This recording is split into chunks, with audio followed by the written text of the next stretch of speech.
नमस्कार। 3 बजे की 3 बड़ी खबरों में आपका स्वागत है और मैं आपके साथ प्रिया बिष्ट। मुख्यमंत्री योगी आदित्यनाथ ने लखनऊ स्थित मुख्यमंत्री आवास पर तिरंगा फहराया और झंडारोहण कर सलामी ली। साथ ही सीएम ने देशवासियों को गणतंत्र दिवस की शुभकामनाएं भी दी।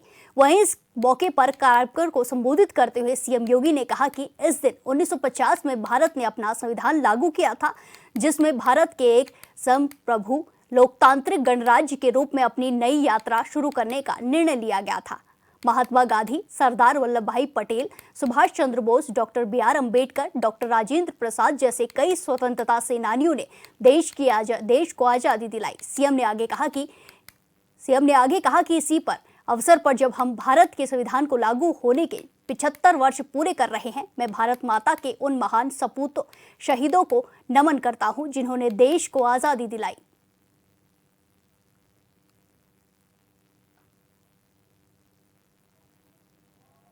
लोकतांत्रिक गणतंत्र भारत के रूप में अपनी एक नई यात्रा को प्रारंभ करने का निर्णय लिया था।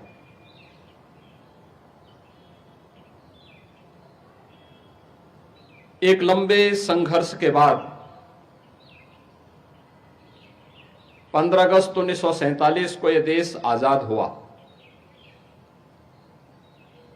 राष्ट्रपिता महात्मा गांधी, सरदार वल्लभ भाई पटेल, नेताजी सुभाष चंद्र बोस, बाबा साहब डॉक्टर भीमराव अंबेडकर, डॉक्टर राजेंद्र प्रसाद जैसे अनेक स्वाधीनता सेनानियों ने देश की आजादी के लिए पूरी मजबूती से नेतृत्व प्रदान करते हुए ब्रिटिश हुकूमत को भारत को स्वाधीन करने के लिए बाध्य करने के लिए मजबूर करना पड़ा। 15 अगस्त 1947 में देश आजाद होता है और उससे ठीक पूर्व डॉक्टर राजेंद्र प्रसाद जी के नेतृत्व में भारत ने अपना एक संविधान सभा का गठन भी किया। संविधान के प्रत्येक अनुच्छेद को एक माला के रूप में पिरोने का जो गुरुतर दायित्व था, यह दायित्व बाबा साहब डॉक्टर भीमराव अंबेडकर जी को दिया गया, जिन्होंने 26 नवंबर 1949 को भारत के संविधान का मसौदा तैयार करते हुए संविधान सभा को सौंपा और अंततः 26 जनवरी 1950 को यह देश अपना स्वयं का संविधान लागू करने में सफल हो पाया। भारत का संविधान हमें न्याय, समता और बंधुता के साथ जुड़ने की एक नई प्रेरणा प्रदान करता है। सम और विषम परिस्थितियों में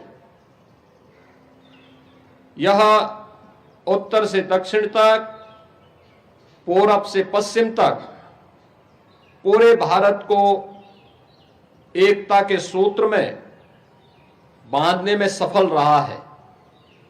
आज के इस अवसर पर जब हम भारत के संविधान के लागू होने के 75 वर्ष पूरा कर रहे हैं, इस अवसर पर भारत माता के उन महान सपूतों को जिन्होंने देश की आजादी को नेतृत्व दिया था, उन महान क्रांतिकारियों को, उन बलिदानियों को पुण्य स्मरण करते हुए उन्हें मैं विनम्र श्रद्धांजलि अर्पित करता हूं।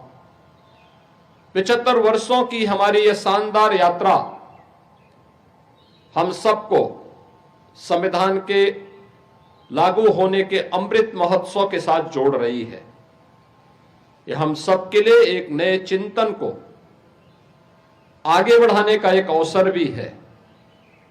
कि भारत का संविधान भारत के प्रत्येक नागरिक को न्याय देने के लिए, समता मूलक समाज की स्थापना के लिए, आपस में बंधुता के सूत्र में जोड़ने का हमारा सबसे बड़ा मार्गदर्शक है। प्रत्येक नागरिक को न्याय मिले, बिना भेदभाव के न्याय मिले, उन्हें शासन की सुविधा का लाभ बिना भेदभाव के प्राप्त हो, समाज में समता का माहौल पैदा हो और आपस में जुड़ करके पूरा भारत एकता के सूत्र में बंध करके अपने देश की समृद्धि के बारे में, सुरक्षा के बारे में सोचे। यह प्रेरणा भारत का संविधान हम सब भारतवासियों को प्रदान करता है। आज जब हमारा यह देश अपने संविधान को लागू करने के 75 वर्ष पूरा करके 76वें वर्ष में प्रवेश कर रहा है, तो स्वाभाविक रूप से हम सबके सामने जो एक लक्ष्य है कि विकसित भारत का निर्माण करना, ये विकसित भारत के निर्माण का मार्ग भी भारत के संविधान का अनुसरण करके ही हम कर सकते हैं।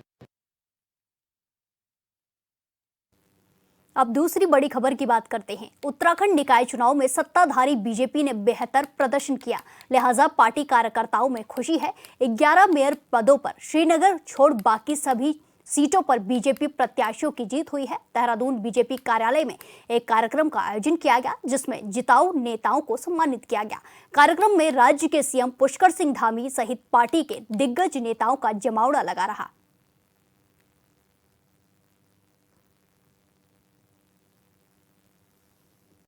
और मैं तो जब वहां पहुंचा तो तभी मुझे पता लगा कि राकेश जी ने भी यहाँ अच्छा संगठन का वो कर रखा है पूरा, सब लोग इनकी बड़ी चर्चा प्रशंसा वहां कर रहे थे। और सच में हमारे कार्यकर्ताओं ने बड़े अद्भुत तरीके से बड़ा परिश्रम किया। सब उपस्थित सभी हमारे कार्यकर्ता भाइयों बहनों और हमारे मीडिया के सभी मित्र, सभी पत्रकार मित्र, छायाकार बंधु, मैं आप सबका, हमारे सैनिक भी दिखाई दे रहे हैं, सैनिक, पूर्व सैनिक, उनकी टोपी, उनको भी मैं सैल्यूट करता हूं। और हमारे नवनिर्वाचित पार्षदगण, अभी आपके ढोल बजते हुए आ रहे थे लेकिन यहाँ पर शांत हो गए, थोड़ा हम जल्दी आ गए थोड़ा हम लोग। तो मैं सबसे पहले तो आप सभी का, आज गणतंत्र दिवस है, गणतंत्र दिवस के अवसर पर आप सबको अपनी तरफ से बधाई देता हूं, आपको शुभकामनाएं देता हूं।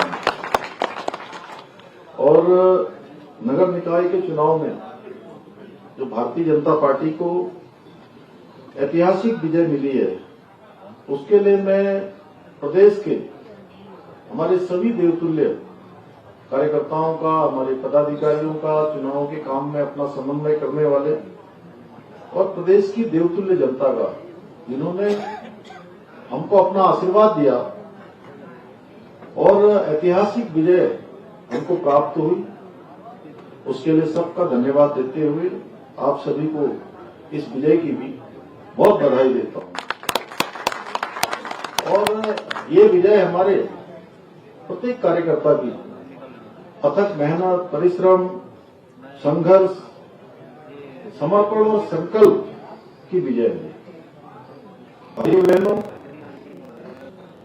मैं इस चुनाव में, जैसा अभी आदित्य जी बता रहे थे कि कैसा है कि जो हमने एक अपना संकल्प पत्र जारी किया था, उसमें अपना ड्रेनेज सिस्टम भी है, तो कुछ शहर की यातायात व्यवस्था से लेके, जाम से लेके, और पार्किंग है, उसमें हरा भरा दून कैसे बने, सुरक्षित दून का वातावरण कैसे तैयार हो, सीसीटीवी कैमरेज वगैरह, साथ ही शौचालयों का निर्माण, पिंक शौचालय वगैरह, और महिलाओं के लिए अलग एक कोई वाहन, ई वाहनों पे भी हमने जोर दिया प्रदूषण मुक्ति के लिए। सौर ऊर्जा पे ध्यान देने को भी हमने उस पर जोर दिया है। साथ ही जो हमारी एक वो है कि हम इसको वाटर लेवल भी कैसे ऊपर उठाएं आगे आने वाले समय में। तो रेन वाटर हार्वेस्टिंग का इस तरह का भी हमारा उसमें विचार है। तो इस पर कई तरह से, और पर्यटन हब को भी देहरादून के कैसे विकसित करें, उस विषय में भी हमने अपना संकल्प पत्र जारी किया है। तो वो सब कार्य तो अपने रहेंगे ही, और इसमें अपना सब लोगों को साथ में लेकर, और अपने जो प्रमुख अपना यहाँ पर विभिन्न जो विषय हैं समाज से जो आएंगे, समाज के सारे वर्गों को साथ में लेके साथ में चलने की आवश्यकता रहेगी। इस खबर पर ज्यादा जानकारी के साथ हमारे संवाददाता योगेश आर्य हमारे साथ लाइव जुड़ चुके हैं। योगेश, जिस तरह की खबरें सामने आई हैं कि निकाय चुनाव का रिजल्ट सामने आ गया है और बीजेपी ने परचम लहराया है, 10 सीटों पर जीत हासिल की है, क्या कुछ इसमें जानकारी है? और एक सीट जो बीजेपी नहीं जीत पाई उसमें क्या कुछ कारण रहे? हाँ देखिए, बिल्कुल प्रिया, जिस तरह से निकाय चुनाव में बीजेपी का जो परचम है वो लहराया है और 11 नगर निगम सीटों में से 10 जो है भारतीय जनता पार्टी ने जीती है, एक निर्दलीय प्रत्याशी ने जीत दर्ज की है। तो ऐसे में जिस तरह से 10 सीटों पर बीजेपी ने परचम लहराया है, उसको लेकर के आज प्रदेश के मुख्यालय पर एक कार्यक्रम आयोजित किया गया था, जिसमें मुख्यमंत्री पुष्कर सिंह धामी और प्रदेश अध्यक्ष महेश भट्ट सहित तमाम जो पदाधिकारी है, कार्यकर्ता है, वो सब शामिल हुए थे। और साथ ही साथ उनको भी शामिल किया गया था जो इस तरह से जो नगर निगम जीत कर आए हैं, सौरभ सरपियाल, उनको भी शामिल किया गया था, जो जीत कर पार्षद आए हैं उनको शामिल किया गया था। इसके साथ साथ जो बड़ी संख्या में कार्यकर्ता इस चुनाव के दौरान जो है रात दिन मेहनत कर रहे थे, उनको भी उसमें शामिल किया गया था। उन सभी को सम्मानित किया गया है पार्टी की ओर से कि जिस तरह से वो जीत कर आए हैं, उनकी मेहनत रंग लाई है और रात दिन जिस तरह से काम वो कर रहे थे, उसी को देखते हुए जो है ये कार्यक्रम रखा गया था और उसमें जीत का जश्न मनाया गया है। साथ ही सबको शुभकामनाएं दी गई है। और देखिए, बिल्कुल जिस तरह से बीजेपी काम करती है उसको लेकर के हमें ऐसा वो कहती है कि हम चुनाव मोड पर हमेशा 24 घंटे रहते हैं, 365 दिन रहते हैं और हमेशा चुनाव के मोड पर रहते हैं। और यही कारण है कि जिस तरह से बीजेपी का जो संगठन है वो लगातार काम करता है और यही कारण है कि जीत के परिणाम जो है वो उनके अनुकूल आए हैं। और जिस तरह से 11 नगर निगम में से 10 सीटों पर जो है विजय हासिल की है, तो ये बहुत बड़ी बात है, क्योंकि कांग्रेस को एक भी सीट नहीं मिल पाई है, जबकि विपक्षी दल है, बड़ा खेमा था, बड़े नेताओं को लगाया गया था और लगातार जो है वो चाहते थे कि ये किसी भी तरह जो है जीत कर आए। हालांकि नगर पंचायत और नगर पालिकाओं में अच्छा प्रदर्शन उनका रहा है, लेकिन नगर निगम एक भी सीट नहीं जीत पाई विपक्षी दल। और भारतीय जनता पार्टी जिस तरह जीती है उसको लेकर अब जश्न मनाया जा रहा है। और साफ तौर पर उनका कहा है कि जो छोटी सरकार है, स्थानीय सरकार है, वो बनी है, तो इसे ट्रिपल इंजन से काम होगा। और जिस तरह से केंद्र से आने वाली योजना हो, राज्य से आने वाली योजना हो, उसका क्रियान्वयन जो है वो लगातार जारी रहेगा। 5 साल में विकास के नए आयाम स्थापित किए जाएंगे, यातायात को लेकर काम किया जाएगा, सड़कों को लेकर काम किया जाएगा, ड्रेनेज सिस्टम पर काम किया जाएगा,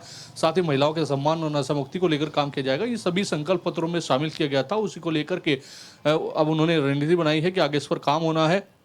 जल्द ही जो है शपथ ग्रहण समारोह का कार्यक्रम रखा जाएगा। उसके बाद से जो है इसका शपथ लेकर जो है बीजेपी के जो मेयर और पार्षद और सहित जो बोर्ड जीत कर आया है वो अब आगे के काम में लगेगा। जी, जो योगेश, जिस तरीके से अभी ये भी खबर सामने आई है कि 66% वोट परसेंटेज रहा, जो काफ़ी कम रहा पिछले बार के मुताबिक, तो इसमें क्या कुछ कारण रहे, क्या कुछ इसकी वजह रही? और इस पर ये भी सीएम धामी ने ये भी कहा है कि समीक्षा बैठक होनी चाहिए, तो इसमें आगे क्या कुछ कदम उठाए जाएंगे इसकी समीक्षा करने के लिए? हाँ देखिए, बिल्कुल प्रिया, जिस तरह से राज्य निर्वाचन आयोग लगातार तैयारी कर रहा था कि किसी भी तरीके से जो है मत प्रतिशत को बढ़ाया जाए, उसके लिए अवेयरनेस कार्यक्रम भी चलाए जा रहे थे। सोशल मीडिया को भी एक माध्यम रखा गया था। तहसील स्तर से लेकर जिला स्तर तक तमाम जितने संगठन हैं, अधिकारी है, वो भी लगातार अपील करते हुए नजर आ रहे थे कि इसको लेकर के मत प्रतिशत बढ़ाया जाए। लेकिन उसमें बावजूद भी जो है पिछले चुनाव के मुकाबले 3% जो है मतदान जो प्रतिशत है वो गिरा है। तो ऐसे में सोचने का विषय और साथ ही समीक्षा होनी चाहिए कि आखिरकार खामियां कहाँ रही, क्योंकि 5 साल का वक्त लंबा होता है, उस दौरान तैयारी करने का मौका मिलता है। और लेकिन इस बार जिस तरह से 1 वर्ष जो है प्रशासक निकायों में बैठे रहे और 1 साल का और मौका जो है राज्य निर्वाचन आयोग को मिला चुनाव कराने के लिए, तो 6 साल का समय कम नहीं होता है। ऐसे में राज्य निर्वाचन आयोग की खामियां कहाँ रही उनको टंडवाल करनी चाहिए, समीक्षा करनी चाहिए कि आखिरकार जो है खामियां कहाँ रही है। और किसकी मांग जो है भारतीय जनता पार्टी ही नहीं, विपक्षी दल भी करता नजर आ रहा है कि राज्य निर्वाचन आयोग को छोड़ना चाहिए। देखिए प्रिया, सबसे बड़ी बात यह है कि जहां ये मत प्रतिशत गिरा है, तो वही राज्य निर्वाचन आयोग इस बार जो है आपने जिस तरह से कह रहा था कि घर बैठे सभी परिणाम देख पाएंगे, वो भी परिणाम देखने को नहीं मिल पाए। लोग काफी उलझे हुए नजर आए। साइट पर जो है विवरण की जब खोलने का नंबर आता था तो विवरण सामने नहीं आता था, कौन सी सीट, कौन पार्षद, कौन जीता है, ये पूरा विवरण नहीं देखने को मिल रहा था। तो लेकिन राज्य निर्वाचन आयोग की जो है खामियां बड़े स्तर पर निकलकर सामने आई, और जिस तरह से काफी संख्या में लोगों के वोट नहीं मिल पाए, वोट दिन भर जो है मतदाता अपनी सूची पर ढूंढते रहे, वो मतदाताओं की सूचियों में से नाम गायब थे। खुद पूर्व सीएम हरीश रावत का नाम गया था, तमाम जो कांग्रेस के मुखर प्रवक्ता थे उनके नाम गायब थे। तो ये बड़ी संख्या में खामियां निकलकर सामने आई है, जिससे वोट प्रतिशत भी जो है नहीं बढ़ पाया। और कहीं ना कहीं अब समीक्षा की आवश्यकता है राज्य निर्वाचन आयोग को, क्योंकि आने वाले कल में 27 का चुनाव होना है। तो आने वाले कल में चुनाव में इस तरह की खामियां नजर न आए, इसी से सबक लेकर निर्वाचन आयोग को इस पर काम करना चाहिए। जी धन्यवाद योगेश, हमारे साथ जानकारी साझा करने के लिए। अब वक्त एक छोटे से ब्रेक का, फिर लौटेंगे कुछ खबरों के साथ, बने रहिए हमारे साथ। ब्रेक के बाद एक बार फिर से आपका स्वागत है। रुक करेंगे तीसरी बड़ी खबर का। उत्तराखंड में 27 जनवरी को समान नागरिक संहिता लागू किया जाएगा। इसके साथ ही उत्तराखंड यूसीसी लागू करने वाला पहला राज्य बन जाएगा। एक और जहां सीएम पुष्कर सिंह धामी ने इसकी घोषणा करते हुए बताया कि राज्य सरकार इसे लागू करने की सभी तैयारी को पूरी कर चुकी है, वहीं उत्तराखंड की जनता से जो वादा किया गया है उसको कल पूरा किया जाएगा, सीएम धामी ने ऐसा कहा। वहीं कांग्रेस प्रदेश अध्यक्ष करण महारा ने कहा कि जिस तरह से यूसीसी का खाका तैयार किया गया है उसको पूरी तरीके से अवैध मानता हूं। उन्होंने कहा कि हमारे संविधान के अनुच्छेद 44 के तहत अवलोकन करें तो ये कहीं स्टैंड नहीं करता है। सुप्रीम कोर्ट ने अगर इसको रिव्यू किया तो ये उसी दिन ही खारिज हो जाएगा, क्योंकि इसमें कई प्रावधान ऐसे हैं जो लोगों के लायक नहीं है।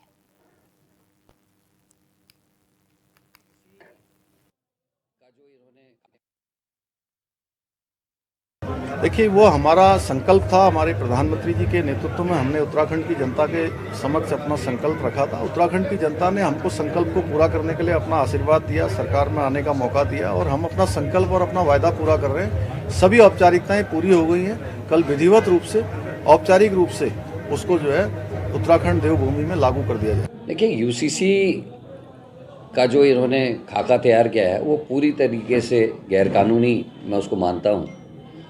हमारे संविधान की अनुच्छेद 44 के तहत अगर इसको हम अवलोकन करें तो ये कहीं स्टैंड नहीं करता। अगर इसमें कहीं जुडिशियल रिव्यू हुआ, सुप्रीम कोर्ट ने इसको रिव्यू किया, तो ये उसी दिन खारिज हो जाएगा, ये ख़त्म हो जाएगा। क्योंकि इसमें कई प्रावधान ऐसे हैं जो ना तो लोगों को के लायक हैं, चाहे वो संपत्ति का जो हस्तांतरण है उसका मामला हो, चाहे लिव इन रिलेशनशिप हो, चाहे विवाह विच्छेद के मामले हों। उसमें बहुत सारी लूप होल्स हैं जिसको अभी तैयारी नहीं की गई। दूसरा, हमारी जो संविधान है उसके तहत ये नियम है कि अगर कोई भी जाति, उपजाति या जो भी समाज इससे प्रभावित होगा, उनका प्रतिनिधित्व उस जो समिति बनेगी उसमें होना चाहिए। और इस समिति में जो 5 लोग मेन हैं उसमें से केवल एक सुलेखा डंगवाल जो कुलपति है, वो उनको छोड़ के बाकी rest of 4 out of state हैं, वो हमारे राज्य के हैं ही नहीं। एक तो ये घोर आपत्ति इसमें है। दूसरा, इसमें अगर आप देखें विवाह विच्छेद की जो धारा 40 है उसमें अगर आप उसका अवलोकन करें तो उसमें स्पष्ट है कि हाईकोर्ट चाहे तो उसको मतलब 2 जगह वाद चल रहा है उसको एक ही जगह ला सकता है। लेकिन अगर ये वाद, एक का वाद यहाँ से चल रहा है, दूसरा उसको दिल्ली करता है या उसको हरियाणा करता है या महाराष्ट्र करता है, तो वो वहाँ के लिए लागू नहीं है। तो यहाँ पर एक बहुत बड़ा झोल है, ये कैसे इसको मेंटेन करेंगे, ये समझ से परे है। दूसरा, अगर आप देखें कि यूसीसी का जो भाग 3 है उसमें स्पष्ट लिख रखा है सहवासी संबंध, मतलब घोर आपत्तिजनक है। इसको खुलकर बीजेपी का कोई प्रवक्ता या सरकार या बीजेपी के संगठन नहीं बोल रहा। हमारी संस्कृति इन सब चीज़ों को अलाउ नहीं करती। है कि 27 जनवरी को यानी कि कल के दिन यूसीसी कानून प्रदेश में लागू हो जाएगा, और ये प्रदेश का ये यूसीसी लागू करने वाला उत्तराखंड देश का पहला प्रदेश बनेगा, राज्य बनेगा जहां यूसीसी आज़ादी के बाद लागू हुआ है। लेकिन ऐसे में कई सारी प्रतिक्रिया सामने आ रही हैं, विपक्षी दलों की प्रतिक्रिया सामने आ रही है। कांग्रेस का कहना है कि ये अवैध है। इसी के साथ सीएम धामी ने इस कानून को लागू करने की बात कही है। ऐसे में कल देखना होगा कि यूसीसी लागू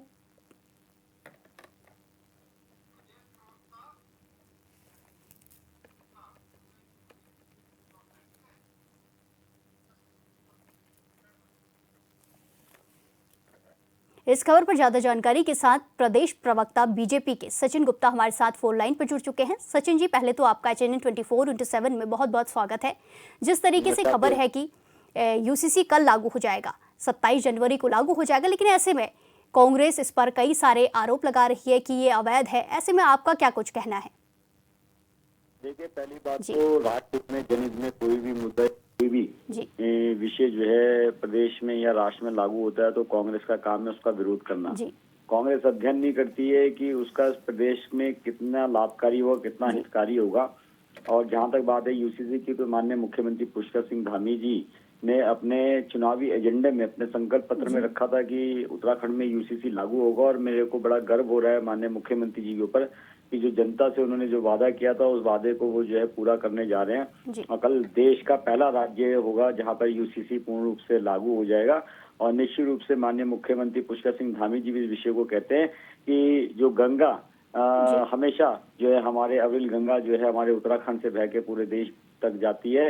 निश्चित रूप से यूसीसी भी जो है उत्तराखंड में लागू होने के बाद अन्य प्रदेशों में भी जो है उसको लोग अडॉप्ट करेंगे, नया यूसीसी लागू करेंगे। तो कांग्रेस का काम विरोध करना है। कांग्रेस नहीं जानती है कि इस यूसीसी से जो है कितनी बच्चियों का घर बचेगा, कितनी बच्चियों का घर बसेगा और कानूनी रूप से एक वैधता मिलेगी उत्तराखंड के अंदर। तो इसलिए यूसीसी तो लागू होना है। कांग्रेस को अगर विरोध करना तो विरोध करे, अगर उसमें कोई सलाह देनी है, कोई राय देनी है तो राय दे उसमें, अन्यथा बेवजह विरोध ना करे। धन्यवाद सचिन जी हमारे साथ जुड़ने के लिए और अपनी बात रखने के लिए। तो इसी खबर पर ज्यादा जानकारी के साथ हमारे साथ कांग्रेस के वरिष्ठ नेता आशीष सैनी जुड़ चुके हैं फोन लाइन पर। सबसे पहले आशीष जी, आपका बहुत बहुत स्वागत है HNN 24/7 में। जिस तरीके से खबरें हैं कि यूसीसी कल ही लागू होएगा, बहुत पहले से इसकी तैयारी चल रही थी, कई बार तारीख भी सामने आई और अब आखिरकार ये लागू होने जा रहा है। तो ऐसे में आपका क्या कुछ कहना है, क्या कुछ आप अपना बात रखना चाहते हैं? देखिए, मैं अपनी बात रखूंगा एक कहावत से कि चले थे हरि भजन को ओटन लगे कपास। भारतीय जनता पार्टी की विचारधारा में जो समान नागरिक संहिता जो शब्द आता है, जो विचारधारा आती है, वह प्रत्येक कानून में समानता की बात है, विशेष रूप से विवाह कानून में। यानी विवाह करने के तरीके में जो धार्मिक रूप से जो विभिन्न चीजें आती हैं उनको समान रूप से करने की है।